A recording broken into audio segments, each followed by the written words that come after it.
Este es Norberto Wollman, abogado, marido, padre de familia. A Norberto le gusta investigar sus orígenes familiares. Acá lo vemos preparando un libro sobre las aventuras de su tío abuelo, Aaron Yankelevich. Una mañana muy temprano, mi padre nos convoca a todos en el patio y nos dice, miren, hay noticias del tío Aarón. Mandó un telegrama que viene a visitarnos. Y mostraba un telegrama que decía, embarcamos para allá. Firmado Aarón.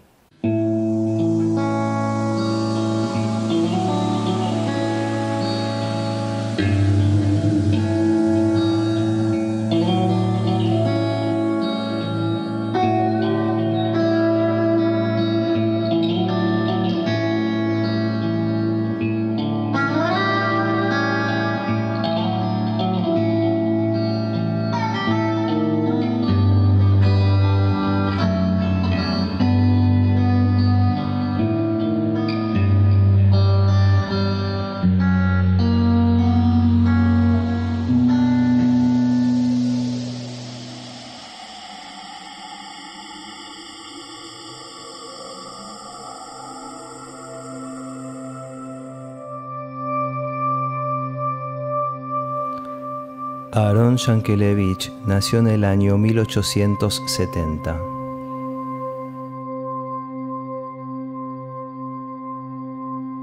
Su historia comienza en una pequeña aldea ubicada en la región de Besarabia.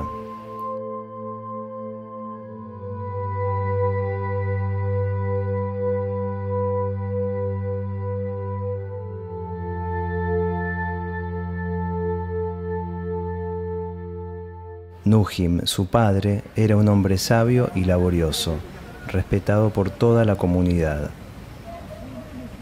Su madre, Sara, mantenía viva la llama del judaísmo dentro del hogar.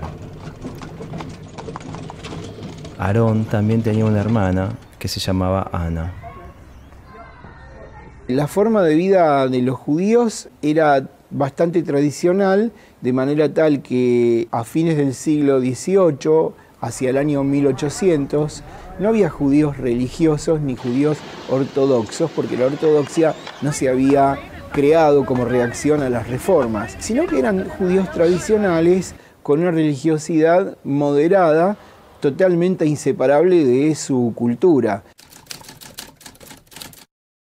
Si bien tenían una chacrita, tenían unas vaquitas, tenían unas gallinas, no se dedicaban a las tareas agrícolas, sino más bien al artesanado. Por ejemplo, Schuster el zapatero, Schneider el sastre, también se dedicaban a la madera, a construir carruajes, a construir muebles, vidrio, glaser y al pequeño comercio.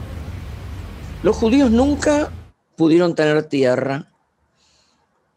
Eran pobladores que trabajaban parcelas en molinos, viñedos. Pero esa forma de vida pueblerina y comunitaria pronto entrará en eclosión.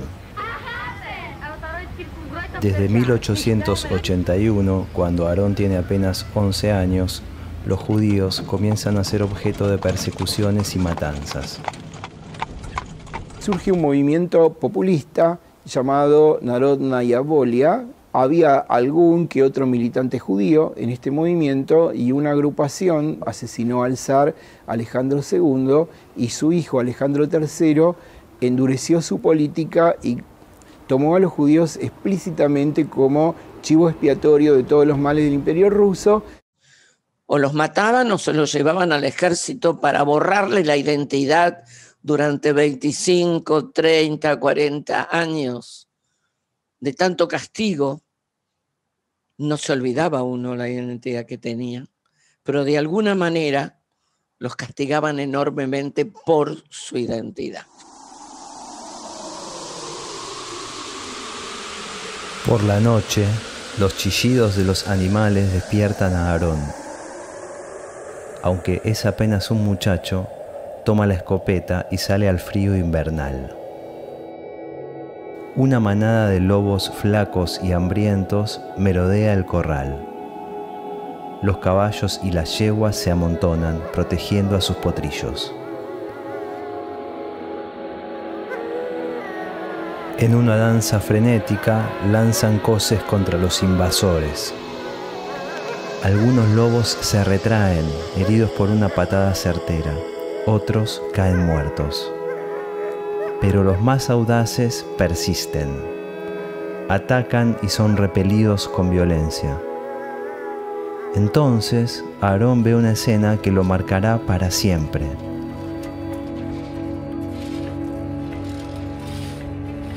Un hermoso ejemplar de crines largas y hocico fino emerge del montón y se interpone entre la tropilla y los lobos.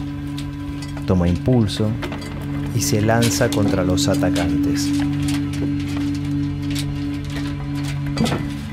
En una lucha desigual, corcovea, da dentelladas, intenta patearlos, pisarlos, aplastarlos. Hasta que uno de los lobos logra prenderse de su hocico. La saliva densa que cuelga de sus fauces ya deja ver algunos manchones rojos. El padrillo gira y se sacude. Finalmente, el cansancio lo doblega.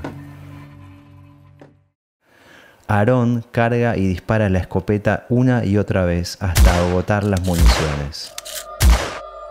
Los lobos huyen buscando la profundidad del bosque. El padrillo ha salvado a la tropa, pero ahora yace en una dolorosa agonía.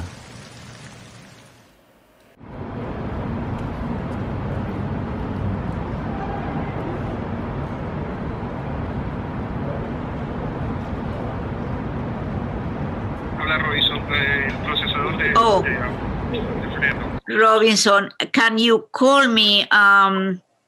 Can you call me like in an hour? I am in an important call right now. Okay. I sent talked you to you. an email. Oh, okay. I'm gonna check it. Please, yes, I have all your stuff. I just need that. And Okay. then so I could send Perfect. the process. I will send Thank it to you. Thank you. No problem. Bye bye. Bye-bye. El abuelo tenía un negocio mayorista y venían los cosacos con una carreta grande, tirada por caballo, y le decían, bueno, deme 10 bolsas de harina, 20 bolsas de azúcar, 30 bolsas de trigo. Cargaban todo eso, no le pagaban, obviamente. Y cuando se iban, disparaban. O le disparaban al que estuviera cerca. Era como una manera de manejar el terror en los pogroms. Que el rabino le dijo, andate, acá no hay porvenir, acá te van a matar. Y hay alguien que se llama Barón Hirsch, un hombre muy rico, que está comprando tierras en la Argentina gracias a que el gobierno argentino sabía que había una gran persecución y a la Argentina había que poblarla. Ellos ya como que les avisaban cuando venían y mi abuelo escondía a sus hijos. Una vez parece que llegaron y él no estaba preparado, yo no sé, y cuando los cosacos se retiraron, se dieron vuelta y le dispararon al bebé que tenía como 1 año y medio o algo así, que estaba paradito ahí mirando.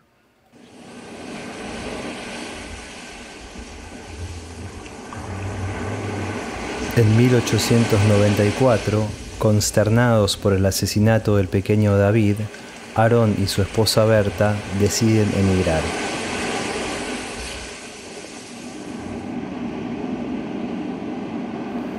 Sus padres y su hermana también emprenden el largo camino hacia la Argentina.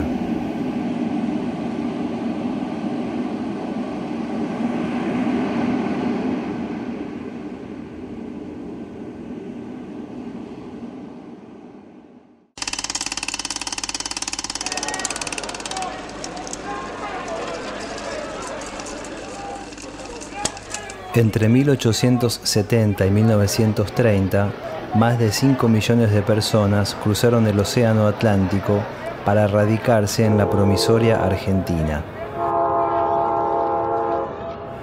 La mayoría provenía de Italia y de España, pero cientos de miles eran judíos que abandonaban el convulsionado oeste europeo en busca de paz y tolerancia.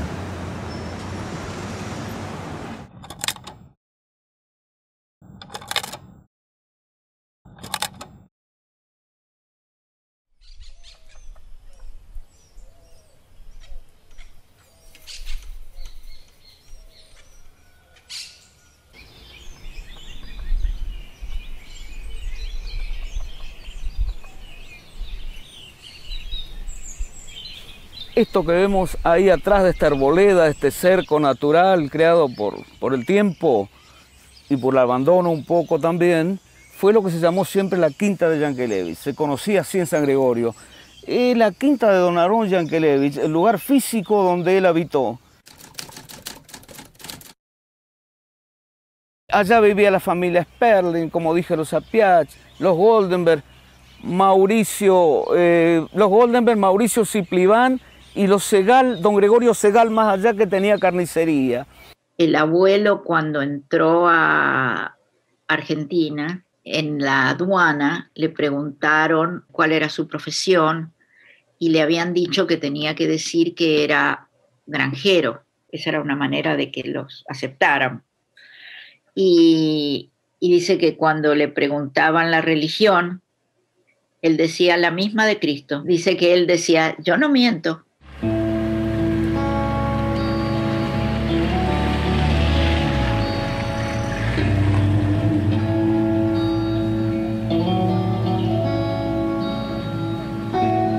Durante sus años de prosperidad, Domínguez fue el epicentro del proyecto de colonización judía en Entre Ríos.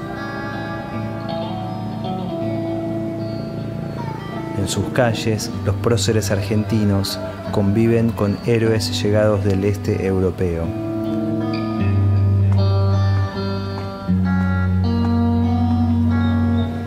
A pasos de la sinagoga se encuentra el Museo de las Colonias Judías.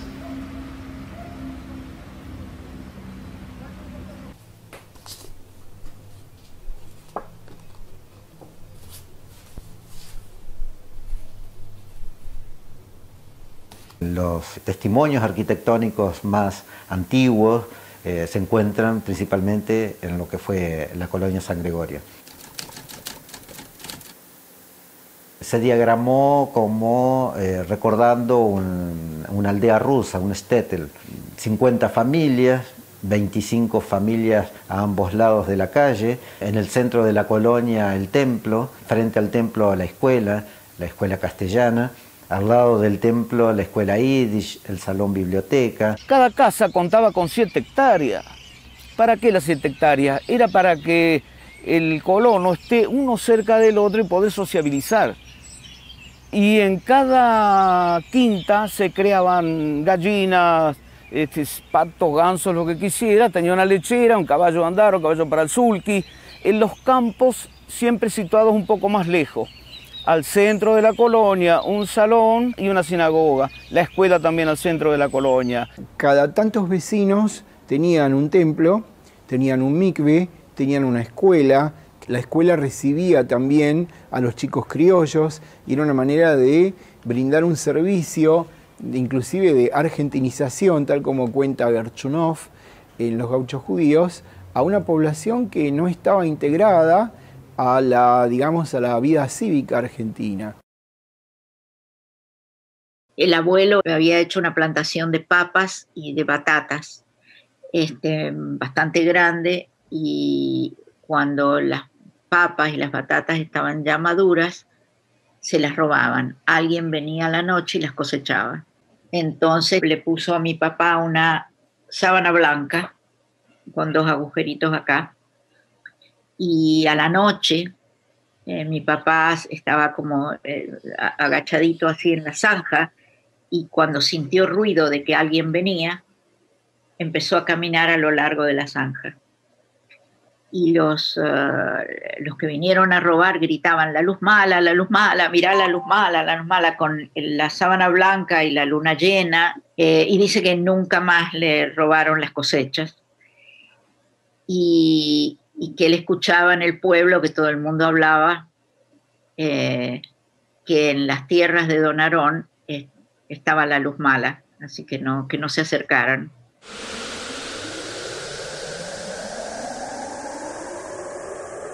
...1891 fue un año prodigioso para la judeidad, porque en Londres se constituye la Jewish Colonization Association, luego Ental llega al país en su carácter de director general de la ICA, adquiere las tierras de Carlos Casares y las tierras aledañas a Moisés Ville, y llega el vapor Pampa. Salían de los guetos, salían de los lugares donde vivían hacinados, donde vivían perseguidos, donde no eran dueños de la tierra, pero no tenían la más mínima noción ni de la vastedad del océano, ni qué era la Argentina. Se tenía idea de aquello que se llamaba la Golden Medina. La Golden Medina era los Estados Unidos, donde había oro, pero más al sur no había idea.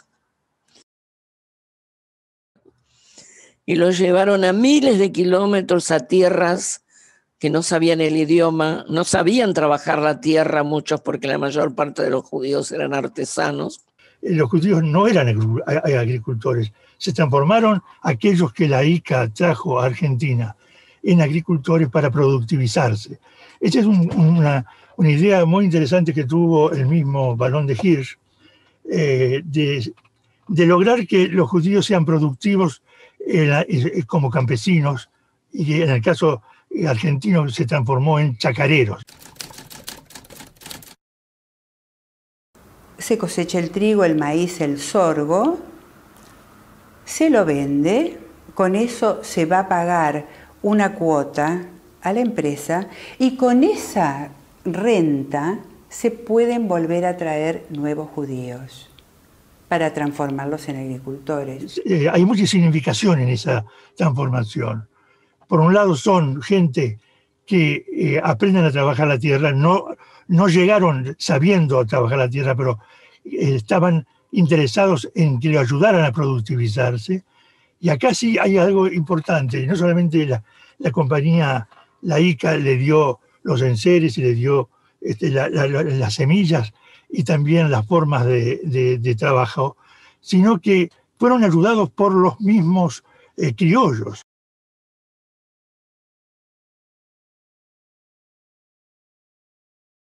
El abuelo era como bastante implacable con los hijos.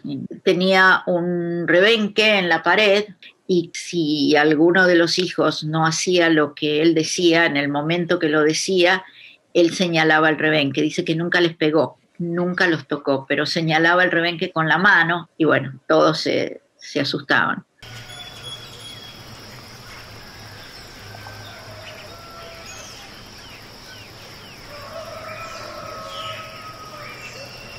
Mi papá desde los 10, 11 años, el abuelo lo mandaba a llevar ganado a Brasil y tenían que atravesar selva completamente virgen.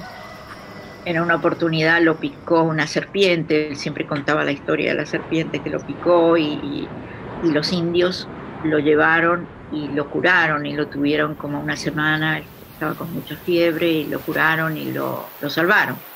Pero eso muestra un poco la dureza del padre, ¿no? Mandar a un niño tan chico, con una responsabilidad tan grande. Dice que tardaban como 10 días en llegar a Brasil y en el medio de la selva, en el medio de la nada. Siempre se destacó, ¿no es cierto? Era un hombre que, como hecho saliente, puedo enumerar que tuvo un molino harinero. Un molino harinero que daba trabajo a la gente. No sé con el tiempo que pasó, que luego se incendió. Quedan restos de las piedras y uno siempre atesora estas cosas para que no se pierdan y quiere contarlas para que perduren a través del tiempo. Don Aarón era un hombre que trascendió por muchas cosas, porque él iba a buscar, se cuentan anécdotas donde iba a buscar tropas a corrientes, donde traía buena caballada, era un hombre que tenía mucha puntería con el revólver, era un hombre que se mezcló con el gauchaje y no era menos. Aarón era una figura mítica. Yo recuerdo desde chico las historias del gran gaucho judío que medía casi 2 metros de alto, que estaba vestido de gaucho porque era un gaucho, él era tropero, tenía una banda de correntinos y buscaba hacienda por el resto del país, y donde compraba la hacienda después hacía un remate y después hacía una gran fiesta y se gastaba toda la plata. Un día apareció vestido de gaucho. Claro, todos pensaron que en la casa que se le había ocurrido ese día vestirse. Y él dijo, no, desde ahora voy a usar bombachas y facón y... El atuendo era perfecto, tenía además una rastra, me acuerdo, de monedas, que era característico, y una faja negra. Pensaba que la supervivencia de la comunidad judía estaba basada en la capacidad de integración, no como dejar de ser judío, sino de no ser tan diferente y parecerse un poco. Por eso es que él se vistió de gaucho.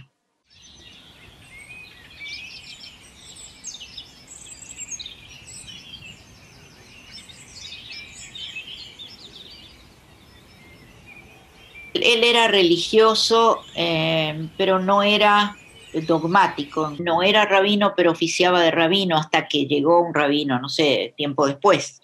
Pero él hacía de rabino.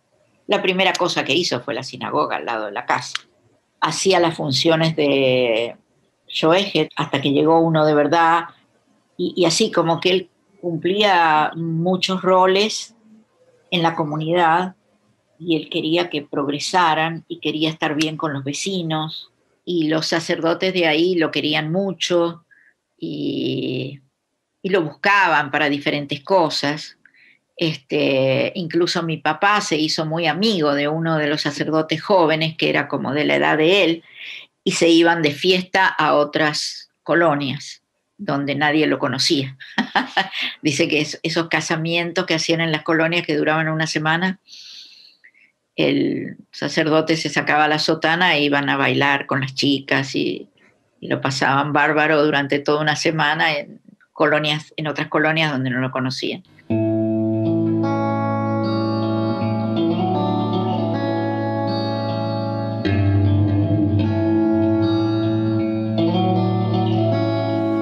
En los mapas y planos de la JCA aparece nombrada como colonia Sonnenfeld, pero sus habitantes siguieron los usos y costumbres de la zona y la llamaron San Gregorio.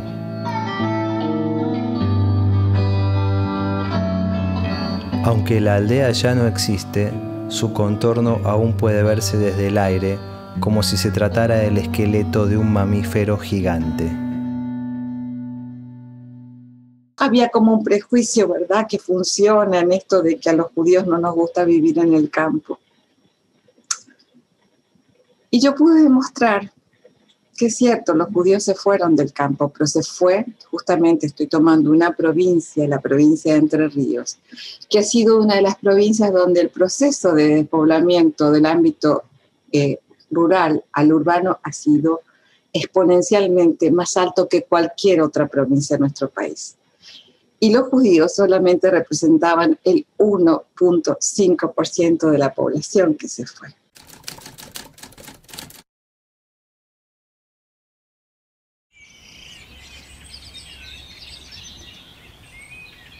En mis tiempos ya se reunían los judíos solamente para las fiestas de Yom Kippur y Rosh Hashanah.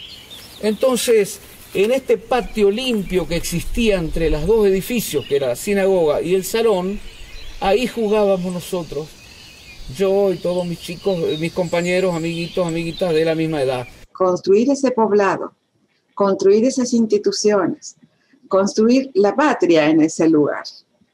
A mí me parece que no se ha dicho todavía y no se ha explicado la profundidad, la densidad de lo que fue esa experiencia colonizadora.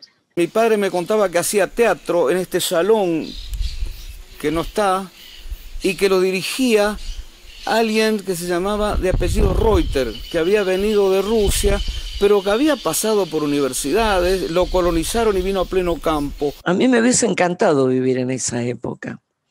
Hubiese conocido gente maravillosa y me hubiese sentido parte de una revolución cultural en medio de la nada.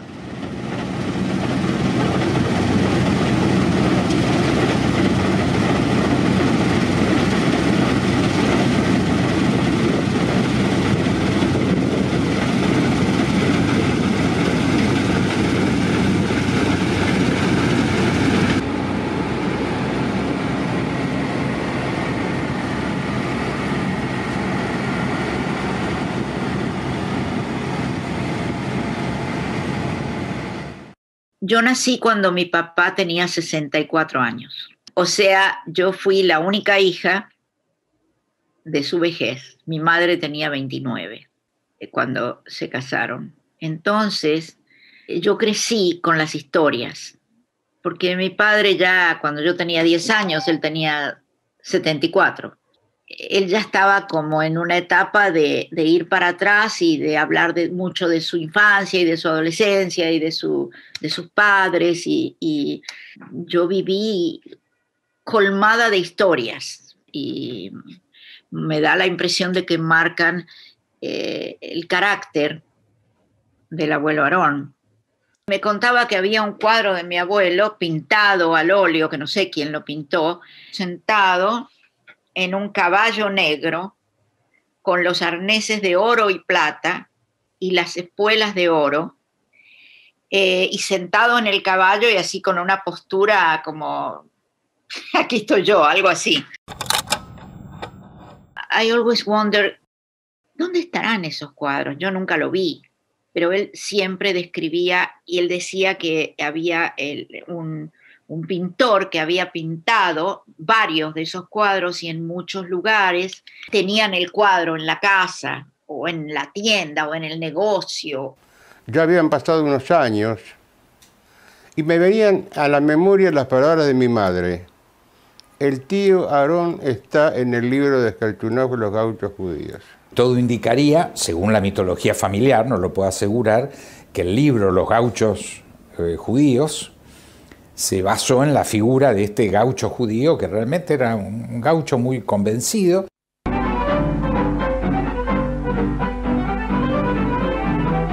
Gauchos de veras en la ciudad. En el barrio de Villurquiza se realiza una fiesta típica en la que criollos centauros lucen su estampa y destreza.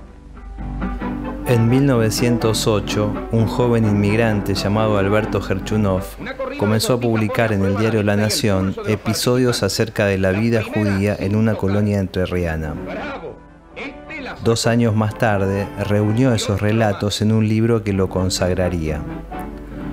Aclamado por los escritores del centenario, Los gauchos judíos se transformó en un clásico de la literatura argentina y latinoamericana. El gaucho judío es un ícono, pero no es exactamente lo mismo que un gaucho no judío. El gaucho era temido por los judíos porque asaltaban y mataban. El padre de Gerchunov murió así. Eran gauchos que asesinaban. Y acá señala 3 o 4 casos de asesinato, ya no del padre de Gerchunov, que es muy famoso. Dice, asesinato de 2 miembros de la familia del colono Neumann de la colonia Ragel. Y eso ocurrió por un asalto de gauchos, y gaucho lo pone entre comillas, por motivos de robo. Y hay otro caso que a mí me gusta cómo lo describe. Escuchen cómo lo describe. Muerto a puñaladas el colono Simón Jurajuel de la colonia Sonnenfels por un peón.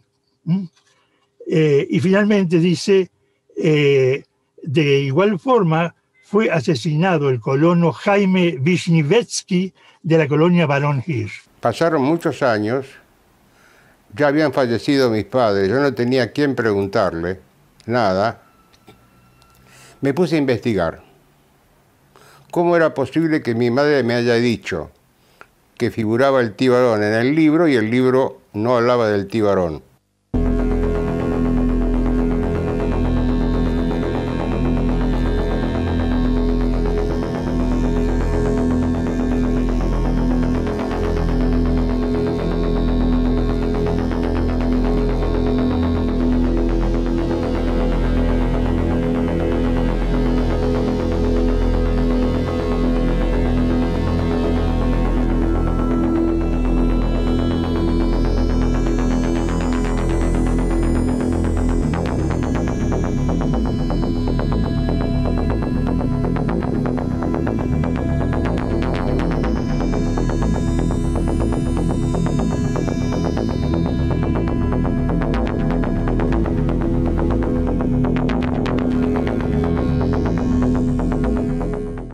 La historia está.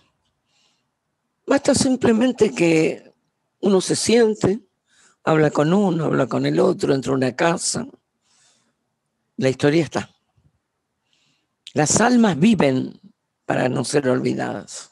Entonces me comuniqué con el Museo de Domínguez, de colonias judías, y ahí en el museo me explicaron que había una aclaración al tema, que había un libro de las memorias por 30 años del secretario de la Jewish Colonization Association del Barón Hirsch, que era el señor Benjamín Melibowski, que explicaba por qué era Aarón Yankelevich un hombre tan destacado que había sido personaje de Herchunov.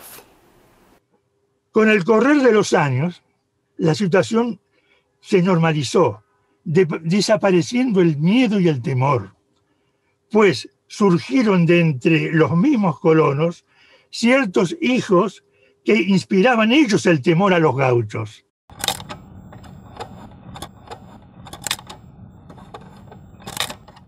Primero y muy conocido en aquella región fue un tal Aarón Yankelevich, hijo del colono Nuhim Yankelevich de Sonnenfeld. Este hombre se sobrepasó al gaucho en todo sentido.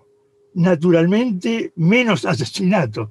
Tenía las piernas arqueadas, así como los vaqueros, ¿no? Así ya los tenía ahí en su pueblo búlgaro. Y terminó siendo un hombre del rodeo. Con su caballo jineteaba. La indumentaria que llevaban era facón, boleadoras, lazo, bombachas, espuelas, que usaba el gaucho, que lo consideró superior a él y que lo respetaba. Es decir, los gauchos lo respetaban a este señor, a este Aarón Yankelevich, que era no solo un señor, sino era un señor gaucho judío, ¿no? En sus memorias, Benjamín Melibowski escribió: es de ahí que el primer libro, Los gauchos judíos, de que es autor el señor Alberto Herchunov, fue inspirado para describir a Aarón Yankelevich, naturalmente sin mencionarlo. Jorge Luis Borges opinaba que el libro de Herchunov debió haberse llamado Los chacareros judíos, ya que los gauchos eran hombres de a caballo y no agricultores. Sin embargo, Norberto Bollmann encontró documentación que probaría no solo que Aarón Yankelevich fue un gaucho, sino también que su alter ego en el libro es el poeta Fabel Douglas, ya que era amigo de gauchos y de criollos, tenía dotes de poeta, era un hábil guitarrero y sabía transmitir su amor por la religión y por la tradición judía. Es una historia como si estuviésemos hablando de Superman. ¿Viste? Se pone la capa, Superman vuela, todo lo puede, hace justicia. El mismo don Aarón, como se llama, fue encargado para cuidar un monte que tenía en la cercanía de la colonia Sonnenfeld y se desempeñaba con toda rectitud y como buen judío. Como él tenía ese carácter tan rudo de alguna forma, hacía un poco como de policía o de alguacil o de que cuidaba los campos, yo no sé. Y él usaba facón y usaba revólver. Mi padre decía que él no lo usaba, pero eso generaba mucho respeto. Ocurría que venían ladrones.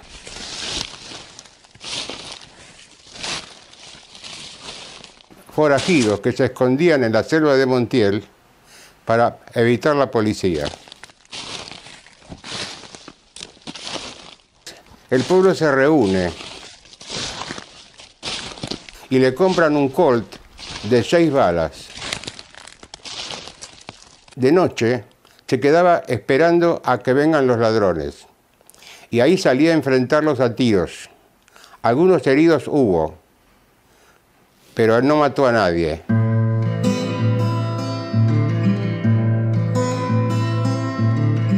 La obra teatral El judío Aarón, del consagrado autor Samuel Eichelbaum, tiene por principal protagonista a Aarón Yankelevich y a su hijo Gregorio, conocido como Goyito.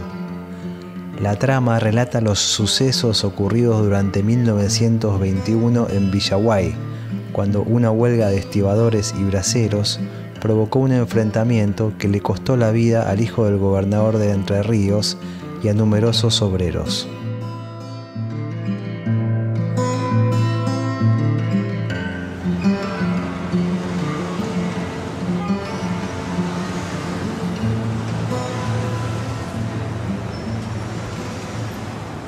No llegué a ser Aarón Yankelevich, por supuesto, pero sin lugar a duda cumple un rol muy importante en mi origen, en mi formación, en mi decisión de hacer cosas, en mi decisión de vida pública. Cuando hizo la escuela judía, que fue ahí nomás al lado de la sinagoga, enfrente donó un terreno para una escuela pública. También donó un terreno para una iglesia, como que él quería estar bien con todo el mundo y quería como integrarse. Y él tenía una idea integracionista que era muy atacada por otros colonos que vinieron después, que consideraban que integrarse era perder el judaísmo. La casa donde ellos vivían tenía una cocina que mi papá contaba que se sentaban 100 personas. Y ahí venían los colonos y comían, y los hombres se iban a construir una casa, y terminaban esa casa y construían la segunda, y terminaban la segunda y construían la tercera. Y yo muchas veces le preguntaba a mi papá, pero entonces tu papá era millonario, yo era chiquita. Y mi papá decía no, él no tenía mucho, él lo que hacía, lo hacía para la comunidad, para que la gente viniera y se instalara y progresara. No era para sí lo que hacía, ¿no? No ubico a todas las personas, pero está él, viejito. La de la izquierda es Matilde, la hermana menor. El de bigotes de la izquierda sería, el que tiene la cara más cuadradita, es Mauricio, el hijo menor de Aarón. Ese es tío Mauricio. Y en la punta de la derecha, arriba, Rafael, que es el hijo de Ángel, que Ángel era el hermano mayor, que fue el que nació en Rusia.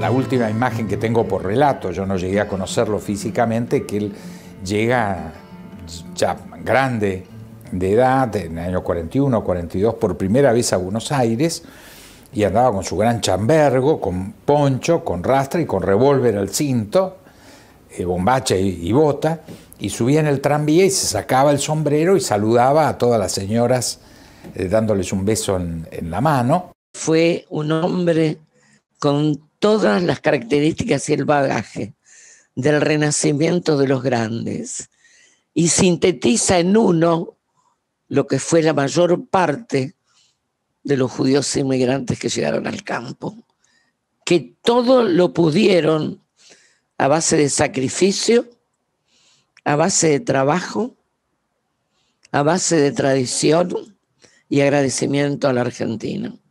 Era muy lindo vivir acá. Yo me crié y como tal vez por no haber conocido otro lugar, siempre vi esto, añoré esto cuando me fui.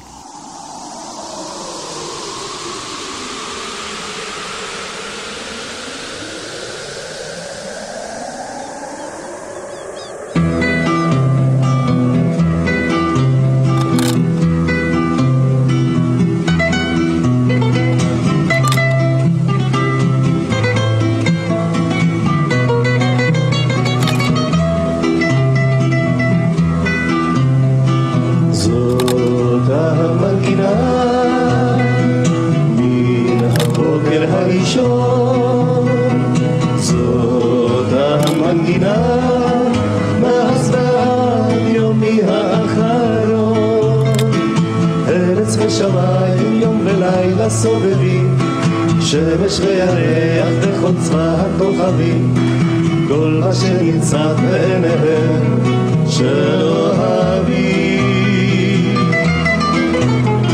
זהב הסביוני והסגולה ברכבות, צבע האורן ואפשר הצצה. Quiero dedicar este documental a la memoria del tío Aarón, de mis abuelos, Suse, Ana, Elías y Sara, de mis padres, Alejandro y Sofía, de mi hermana Tuti y a la memoria de todos los gauchos judíos.